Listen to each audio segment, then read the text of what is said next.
फिर दूसरा सवाल कुछ इस तरीके से है कि लोग हमारे इखलाक का इस्तेहसाल करते हैं, मिसयूज करते हैं और हमें सख्त रवैया करने पर मजबूर करते हैं।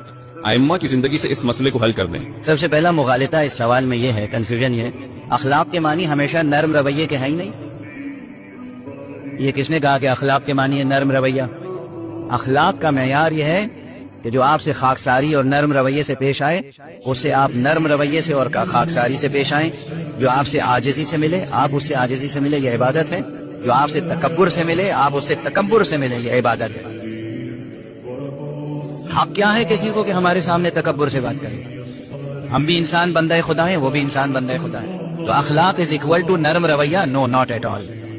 अबरहा आ गया, अबरहा आ गया, फिर से एक शहर में अबरहा आ गया। जाओ तुम जाके हाथी गिनो और तुम जाके कंकर चुनो और तुम भी सुनो हस्बे तौफीक, कानों में भूसा भरो और फिर सब के सब आसमानों पे नजरें जमाए रखो। उस अबाबील की राह तकते रहो जो दोबारा मदद को नहीं आएगी। वाह वाह वाह वाह वाह वाह वाह।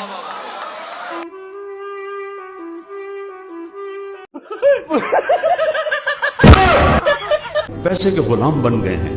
पैसा पैसा पैसा पैसा पैसा कुछ होता अल्लाह मेरे नबी को सबसे ज्यादा देता।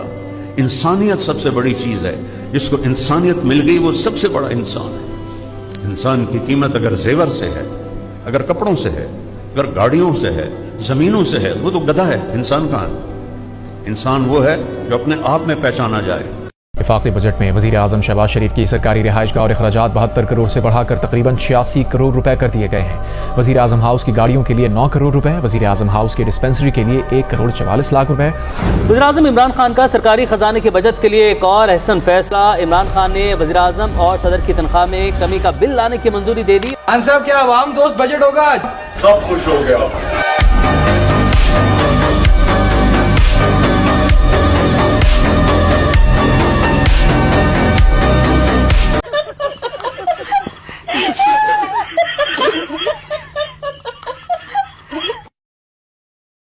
जरूरत नहीं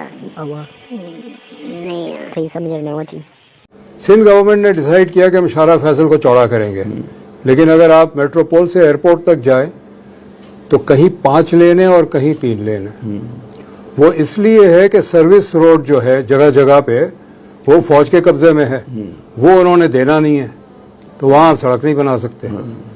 How many civilians died in your drone strikes? You say collateral damage and move on. How many weddings did you strike in Pakistan, Yemen, Somalia? How many schools did you bomb? How many hospitals did you burn? And you teach us the laws of war? Look, I come from war. I know the front. I've seen death. I've carried wounded soldiers. I've consoled mothers of martyrs. And I tell you, a real soldier protects his people. A real soldier doesn't harm civilians. A real soldier fights with honor. Your mercenaries, your drones. और आखिरी शेर है कि दुश्मनों के साथ मेरे दोस्त भी आजाद हैं। दुश्मनों के साथ मेरे दोस्त भी आजाद हैं। देखना है खींचता है मुझ पे पहला तीर। बंद कर दिया सांपों को सपेरे ने यह कहकर, अब इंसान ही इंसान को डसने के काम आएगा। आत्महत्या कर ले गिरगिट ने सुसाइड नोट छोड़कर, अब इंसान से ज्यादा मैं रंग नहीं बदल सकता। गिद्ध भी कहीं चले गए, लगता है उन्होंने देख लिया कि इंसान हमसे अच्छा नोचता है। कुत्ते कोमा में चले गए, ये देखकर क्या मस्त तलवे चाटता है इंसान। कोई टोपी तो कोई अपनी पगड़ी बेच देता है, मिले अगर भाव अच्छा तो जज कुर्सी बेच देता है। जला दी जाती है ससुराल में अक्सर वही बेटी जिसकी खातिर बाप अपनी किडनी बेच देता है।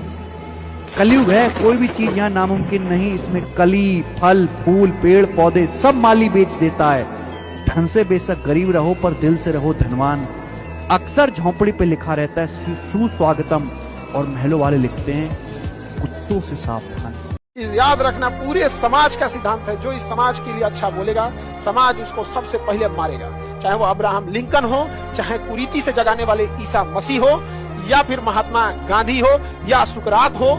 जो इस समाज को जगाएगा, ये समाज के गलत लोग सबसे पहले उसके ऊपर लालछन लगाएंगे, फिर उसको मार डालेंगे। और ये समाज कायर की तरह उन्हें देखते रहेगा। एक बार समाज ये कहता है कि पत्रकार हमारी आवाज नहीं उठाते हैं, और छत्तीसगढ़ में एक पत्रकार जब सड़क पे घोटाला हो रहा था तो उसको टुकड़ों में काट कर टंकी के नीचे डाल के ढलवा दिया सीमेंट से। 140 करोड़ की जनता को कुछ फर्क ही नहीं पड़ा, तो उस पत्रकार को क्या फर्क पड़ेगा? आप मरिए चाहे जिए। प्लीज मुझे क्वांटम रोबोट का लॉन्च पैड दीजिए। मैं एक नेता हूँ, कोई सेंटा क्लॉज नहीं। मैं इस आदमी को जानता हूँ। ओह, तो मैं इतना मशहूर हूँ? मेरी मॉम ने कहा कि ये एक बहुत ही बड़ा झूठा है।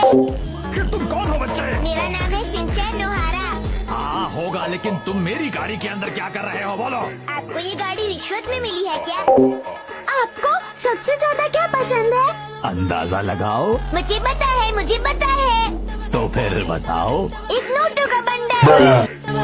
भाई साहब, ऐसी बात अगर हुई भी है तो किसी एक फर्द ने की होगी। गिरफ्तारियां तो बहुत ज्यादा हो रही है। उन्होंने जिसने किया उनका हो आराम करने।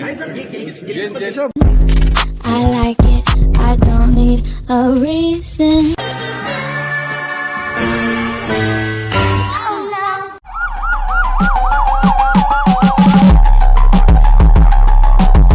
ये बादशाह का नंगा नाच है। इस मुल्क में आपको नजर आ रहा है कि बादशाह नंगा नाच रहा है और कानून को गलत इस्तेमाल करके दहशतगर्दों को पकड़ने की बजाय सियासी कारकुनान को ये लोग एटीसी अदालतों में घसीट रहे हैं। मेरी बाटी देखे, एटीसी अदालत देखे। तुम 1500 बंदे कहोगे कि हम इसको ले जाएंगे, तुम्हारी अगली 10 नस्लें भी नहीं लेके जा सकती।